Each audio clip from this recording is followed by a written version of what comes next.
On revient donc en direct à 9h18 pour notre débat consacré à la commune de Stoumont, les trois têtes de liste. On parle un peu fond du programme maintenant, on rentre un peu dans le fond des choses avec les grands axes de votre programme. 3 minutes chacun pour vous exprimer, en commençant par vous, monsieur Tatoulo, avec votre liste avec vous. Quelles sont les grandes lignes de votre programme que vous comptez défendre, en tout cas dans cette campagne, et évidemment pour le 14 octobre si vous êtes élu? Oui, certainement. Donc, les grandes lignes sont très simples. La première, évidemment, c'est éviter que les citoyens ne payent la gabegie et l'ambition des mandataires. Donc, nous savons que nous sommes, je dirais, au bord de l'asphyxie financière. Nous avons un cash flow inférieur et qui est, je dirais, à la limite de l'unité. Donc, nous savons également que les 3 exercices précédents ont été négatifs, que notre dette a été doublée en 6 ans. Donc, tout cela, évidemment, présage des augmentations de taxes, inévitablement, si on veut maintenir le cap, disons, de tous les projets qui sont initiés. Mais vous avez été aux affaires les 6 dernières années. Bien sûr, mais je n'ai pas pu, évidemment, je n'ai pas pu arrêter l'hémorragie de cette ambition dévorante et gourmande de certains mandataires, pour lesquels donc j'étais associé. Voilà. Donc au niveau des finances, c'est évident, il faut absolument réguler ça en bon père de famille et je dirais se fixer des objectifs raisonnables et raisonnés afin de les atteindre sans que la population en subisse les conséquences. D'autre part, nous avons de l'eau, un réseau d'eau en propre. Nous voulons évidemment servir la population dans ce réseau public pour lequel nous avons responsabilité. Donc le maintien du coût, vérité, c'est un élément majeur. Donc il va falloir évidemment, je dirais, générer des systèmes et une procédure qui permettent de réduire ce coût vérité pour ne pas qu'il soit, je dirais, dépassé trop rapidement. Donc on sait qu'on est déjà au-delà des 100% de ce coût-là, donc c'est inutile d'aller trop vite non plus. Donc également dans le même contexte, ce sont les déchets. Les déchets, donc il y a une majoration excessive des déchets pour atteindre toujours le même coût vérité. Donc nous disons également que cette, je dirais, politique des déchets n'a pas été judicieuse à Stoumont et nous voulons évidemment que modifier ce cheminement dans l'intérêt de la population. Voilà, je vois monsieur Géquinet prêt à réagir. Il aura la parole dans quelques instants parce qu'on va aller passer chez monsieur Dupont, le tête de liste du groupe Stoumont de Mal. Alors, monsieur Dupont, vous avez été aux affaires, si on peut dire, pour utiliser cette expression que je n'aime pas trop, mais vous avez été aux commandes de la commune très longtemps, pendant une dizaine d'années comme bourgmestre, si je ne me trompe, et cheval avant. Vous connaissez la gestion communale. Est-ce que l'analyse faite par monsieur Tatoulo est correcte selon vous avant de développer les grands axes de votre programme? En ce qui concerne la situation des finances communales, c'est vrai qu'il y a eu une dégradation qui s'est marquée ces 3 dernières années et qui est essentiellement due aux emprunts qui ont été contractés un peu de manière irréfléchie, puisque sans vraiment de souci de ce que ça pouvait, des répercussions que ça pouvait avoir à long terme sur les finances communales. Un emprunt, c'est généralement fait pour des périodes entre 10 et 20 ans, oui. D'accord. Alors, il y a une réponse dans votre programme à ce niveau-là ou pas? Au niveau du programme, si vous me demandez 3 grands axes, je dirais que le premier, c'est effectivement c'est d'analyser cette situation financière. Donc, il y a des emprunts qui ont été contractés, là, il faudra les assumer. Nous préconisons de demander au Centre régional des eaux communes d'analyser ça avec nous, puisqu'ils ont un service études-conseil qui a d'ailleurs proposé son concours à la commune de Stoumont par l'intermédiaire du ministre Furlan il y a quelques mois. Donc on remarque aussi une grosse augmentation des frais de fonctionnement. Donc je pense qu'avant toute chose, il faudra se pencher sur ces 2 postes-là. Et si le 14 octobre au soir, je suis invité ou je comprends, ou l'électeur me fait comprendre que je peux prendre part à une majorité ou à des discussions, la première personne que je verrai, c'est la comptable de la commune. En termes d'eau, par exemple, on sait que c'est une des pierres d'achoppement des derniers mois, en termes d'eau, de distribution d'eau. En termes, non, pas en termes de distribution d'eau. Donc ça, c'est le premier axe, c'est vraiment prendre conscience de la situation financière de la commune avant de se lancer dans des grands projets et des promesses. Donc ça, c'est vraiment la première chose. La deuxième chose, on a travaillé en bonne coopération sur un PCDR qui a été approuvé en 2010 par le ministre Le Guen.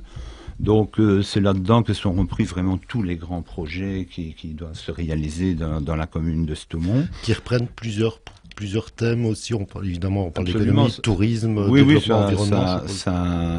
Ça a vraiment été... c'est vraiment très vaste, hein. Donc il y a plusieurs lots. Dans chaque lot, il y a des projets, il y a des priorités. Bon, les priorités ont été établies. Au fur et à mesure que le temps passe, peut-être qu'il y en a qui doivent être changées.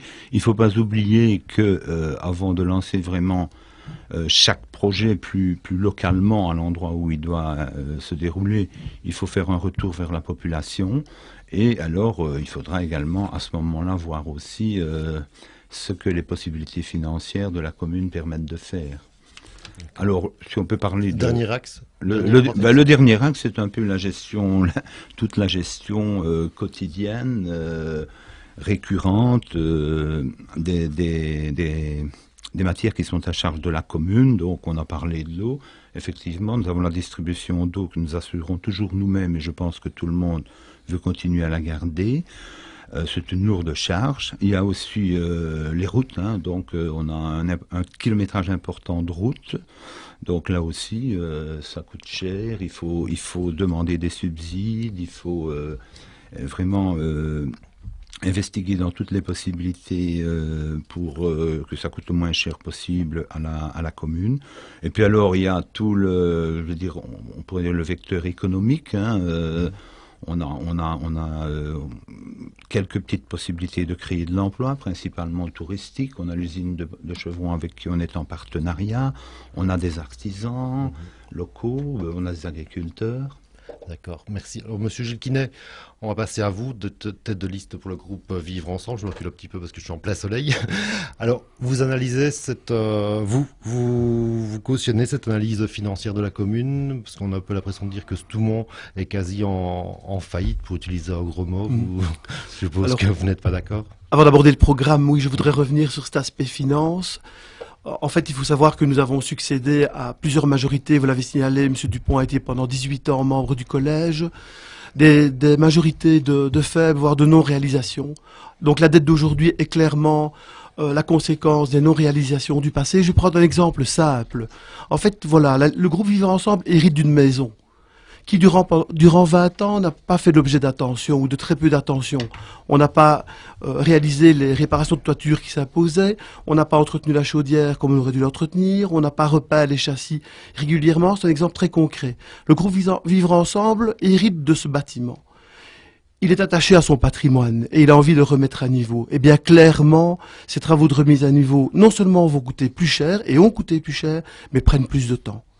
D'accord. Les grands axes maintenant de votre programme après le 14 octobre, la continuité dans ce que vous avez réalisé jusqu'à présent? Alors, bon, c'est vrai que je suis un peu étonné d'entendre un petit peu ce que proposent mes deux collègues. Il n'y a pas grand-chose de concret finalement. Et c'est vrai que le groupe Vivre Ensemble, le programme est distribué ce jour par la Poste, vous propose un programme fort qui s'articule en fait autour des 3 axes principaux du développement durable que sont l'économique, le social, l'environnemental. 3 axes qui nous paraissent extrêmement liés et qui nécessitent donc pour le groupe Vivre Ensemble une approche globale. Et nous avons décliné en fait ces 3 axes en 18 grandes thématiques de travail. Alors je vais prendre 3-4 exemples qui nous tiennent à cœur. Celle que José a citée, bien entendu, la concrétisation du programme communal de développement rural. Pourquoi? Parce qu'en fait il est la réelle émanation de l'approche citoyenne que nous avons vraiment implantée au cours de ces 6 années à Stoumont, approche vraiment innovante.